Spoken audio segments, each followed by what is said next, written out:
25 Desember 2025 jam 2 siang sampai selesai. Ya, ini adalah hari mualaf dunia. Harinya yang mualaf, tapi orangnya murtad, teman-teman. Ya.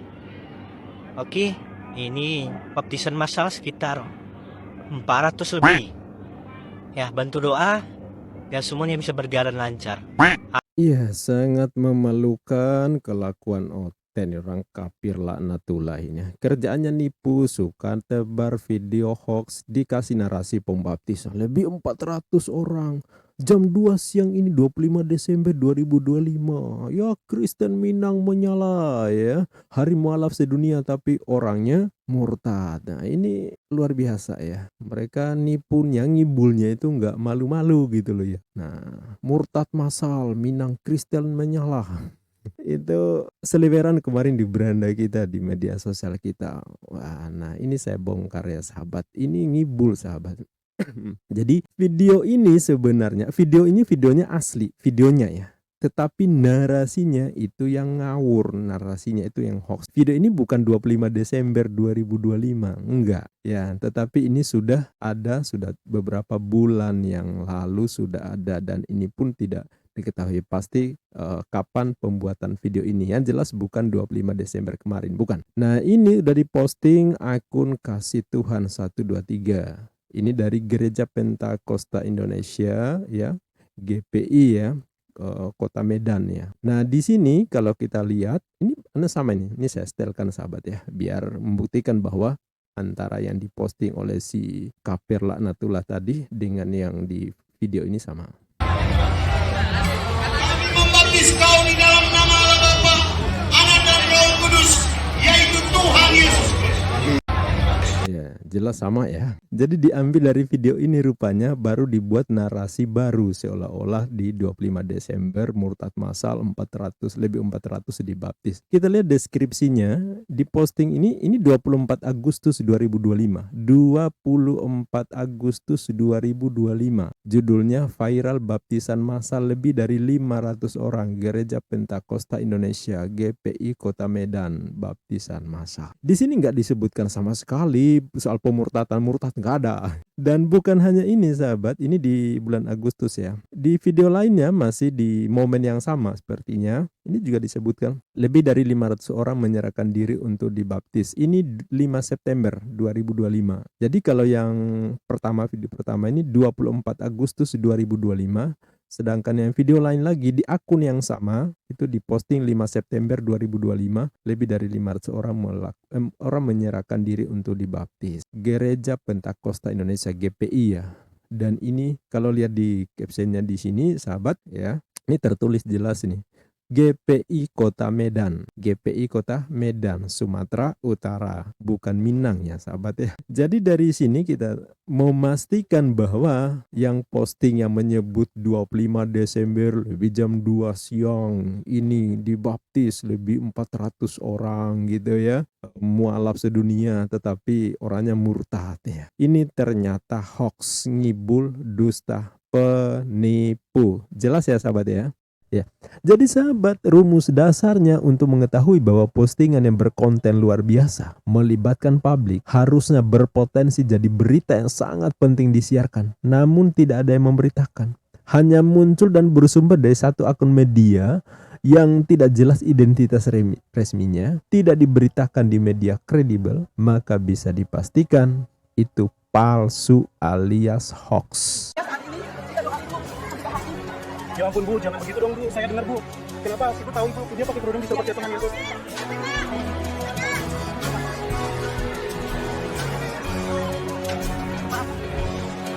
Apa yang dilakukan apologet muslim membahas keyakinan kalian adalah reaksi, bukan aksi. Selama kalian masih mengusik apa yang menjadi iman kami, keluar masuk kampung menjual agama kalian ke kami, maka selama itu pula kami akan hadapi, membedah apa yang kalian tawarkan, sebagai bentuk perlawanan anasir-anasir penyesatan dan pemurtadan yang gentayangan dan kalian tebar.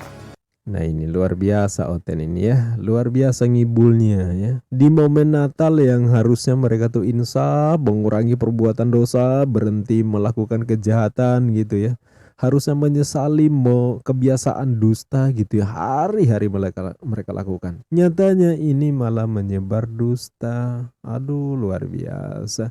Ya, bisa nggak sih kalian itu sehari aja nggak ngibul gitu, nggak nipu gitu. Emang susah kan? Ya. Pusing kan kalau nggak nih berdusta gitu ya. Ngaku dijamah Roh Kudus, diurapi Roh Kudus, dibimbing Roh Kudus, tapi kerjaan nipu. Coba Roh Kudus pun jadi korban fitnahan Oten kalau kayak gini ya. Katanya di Minang 400 dibaptis, di hari mualaf sedunia jadi hari murtad dari mbahmu ya. Dan seliweran postingan di beranda medsos saya, Minang Aceh murtad, termasuk akun Edis Tipu yang ikut posting kontennya sama diambil dari konten yang ini ya. Ada video pembaptisan terus dikasih narasi gitu, lalu yang komentar seneng, haleluya, puji Tuhan Yesus, keselamatan hanya dari Tuhan Yesus. Luar biasa, banyak yang murtad dari Islam memilih Tuhan Yesus, percaya Tuhan Yesus ya. Jadi yang posting dan yang komen ini sama-sama domba ungu.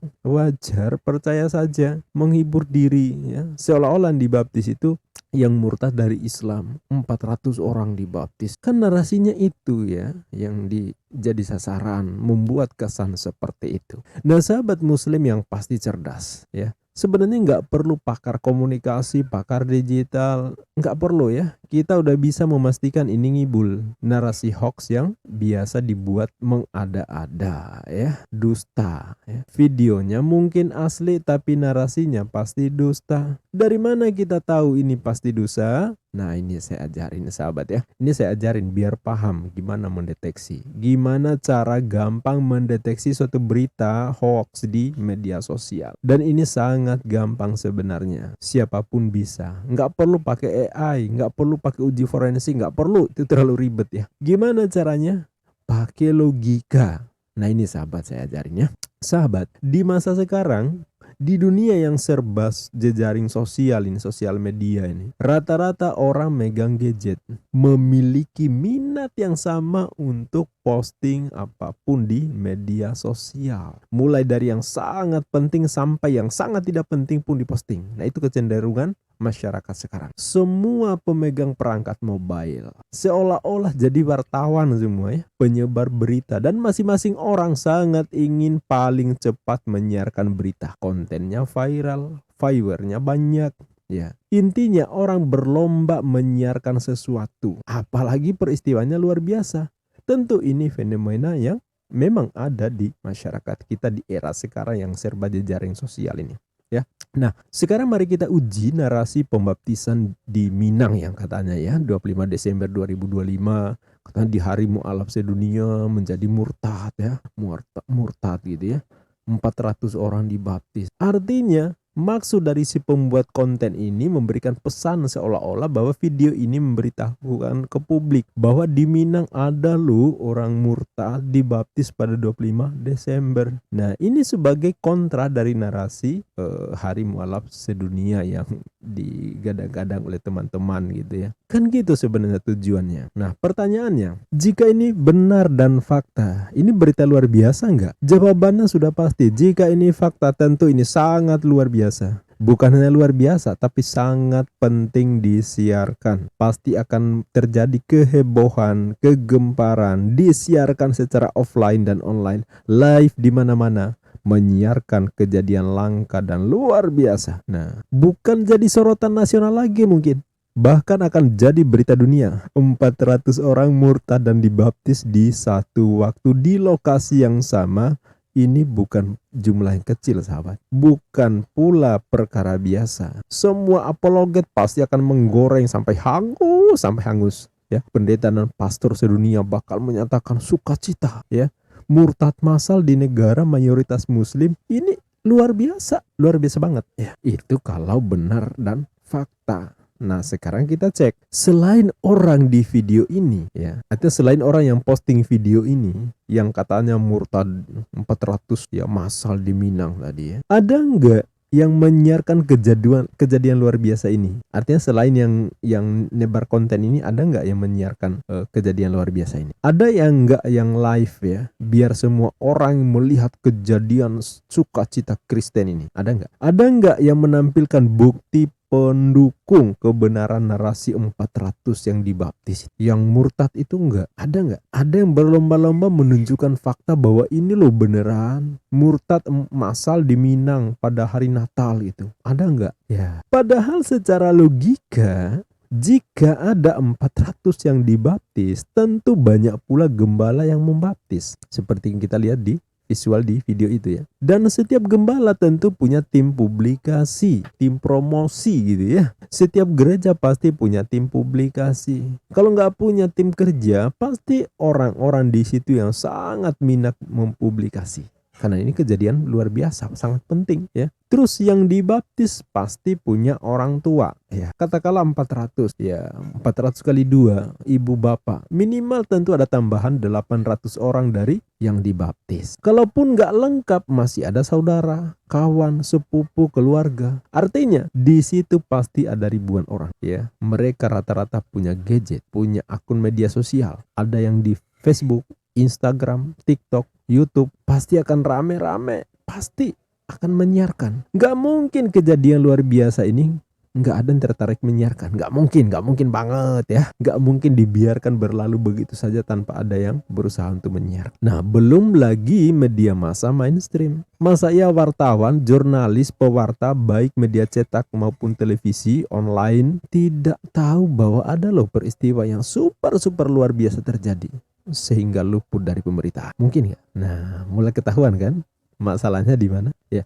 Jadi sahabat, rumus dasarnya untuk mengetahui bahwa postingan yang berkonten luar biasa melibatkan publik harusnya berpotensi jadi berita yang sangat penting disiarkan. Namun tidak ada yang memberitakan.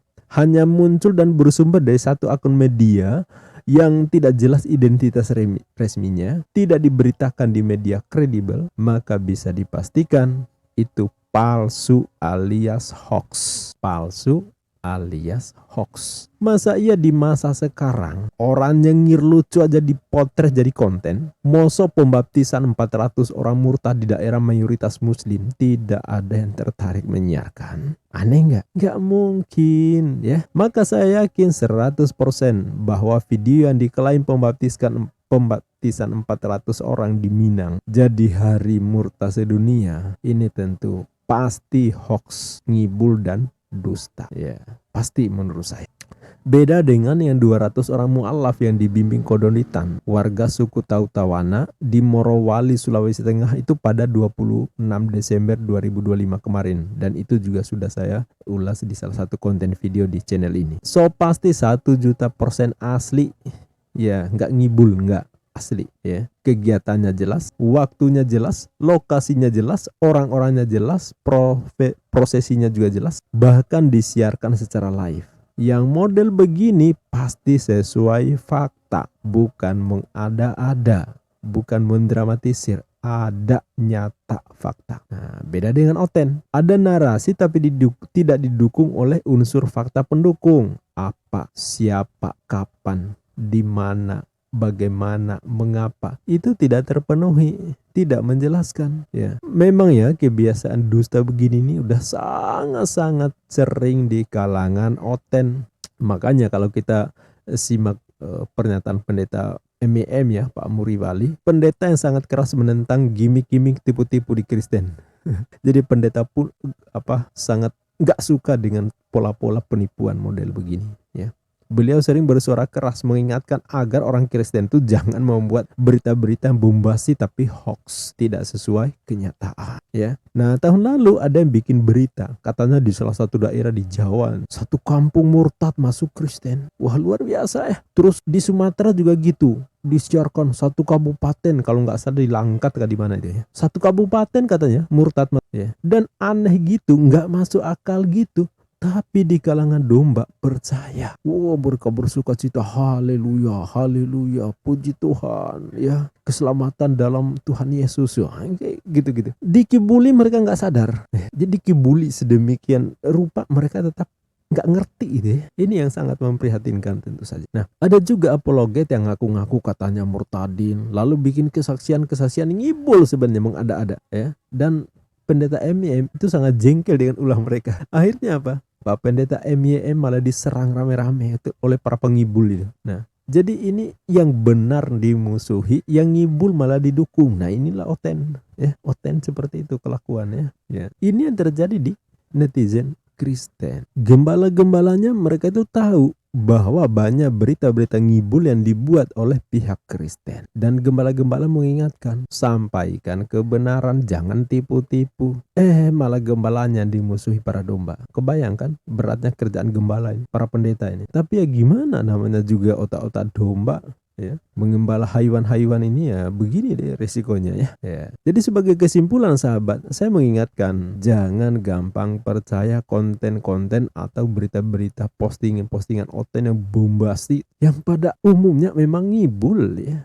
Hanya sekedar apa ya, supaya menarik, padahal ya ngibul. Karena ngibul itu bagian dari cara kerja mereka. Itu bukan untuk menyampaikan kebenaran agamanya, bukan, tapi ngibul mengatasnamakan agamanya. Yang jujur aja lah ya, menyampaikan berita apa harus sesuai dengan kenyataan, apa adanya kan bisa gitu ya. Tapi kesaksian ngibul ya sangat banyak terjadi. Pendeta seperti MYM kan objektif tuh ya. Saya kadang-kadang menyimak ya. Teolog Albert Rumampuh juga bagus ya, saya sering lihat ulasannya gitu ya. Tapi apologet nggak jelas, hanya sibuk nyari cuan ketimbang menyampaikan pengajaran, menghujat Islam dan nebar dusta itu jauh lebih banyak. Maka jangan asal percaya. Di masa sekarang yang menyampaikan kebenaran dan yang menyampaikan kesesatan sama-sama punya panggung di media sosial. Makanya perlombaan sekarang adalah di media sosial. Antara yang ngibul sama yang benar sama-sama berlomba. Dan yang ngibul jauh lebih banyak sepertinya ya.